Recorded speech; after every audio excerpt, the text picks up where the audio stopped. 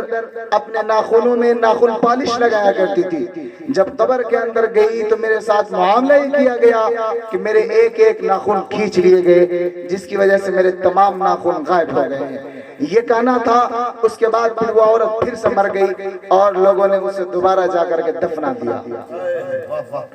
میری ماں اور بہنوں، ذرا غور کرو کہ اس دنیا کے اندر ہم زندگی جی رہے ہیں، ہمیں پتہ نہیں چلتا کہ ہمیں قیامت بھی جانا ہے اور اللہ کے سامنے بھی ہمیں کھڑا ہونا ہے، اللہ کے سامنے ہمیں حساب بھی دینا ہے۔ اللہ ہم سے پوچھے گا کہ ہم نے نبی کو بھیجا تھا، نبی کے ذریعے تمہارا مرتبہ بلند کروایا تھا، ہم نے قرآن بھیجا تھا، قرآن کے اندر ہم نے تمہارا ذکر کیا تھا۔ اگر میرے ہندو بھائیوں کا عقیدہ یہ ہے کہ وید آدھی گرنتھ ہے اور یہ آسمان سے کتابیں اتری ہے، تو وہ یہ سوچیں کہ ادھا پشیسومو پرے سنترام پادکو ہرمات کاشیل کردر شندشدی برہما بیویتا، ان کے وید کے اندر موجود ہے۔ اگر وہ ان کو آسمانی کتاب اور اپنا گرنتھ مانتے ہیں اور اسے اپنا شاستر مانتے ہیں، تو پھر ان کتابوں کے مطابق عمل کرے اور اپنی عورتوں کو بے پردہ باہر بے حیائی کے ساتھ گھومنے سے روکے۔ اگر یہ رک جائے گا تو دنیا سے، بلکہ پورے ہندوستان سے نہیں، پوری دنیا سے بے حیائی کا خاتمہ ہوگا، پوری دنیا سے زنا کا خاتمہ ہوگا، پوری دنیا سے لڑکیاں بھاگ جاتی ہیں، لڑکے لے کر بھاگ جاتے ہیں۔ ارے ذرا سوچو تو صحیح کہ جس ماں باپ نے بچپن سے تمہیں پالا ہے، جس ماں باپ نے تمہیں محبت و ممتا سے پالا ہے، تم نے ان کی 18 20 سال اور 25 سال کی محبت کو نظر انداز کر کے 2 دن کے فریبی محبت کے لیے، بے وفا محبت کے لیے تم اپنے ماں باپ کو چھوڑ بھاگ جاتے ہو۔ ہمارے حضور نے یہی تعلیم دی تھی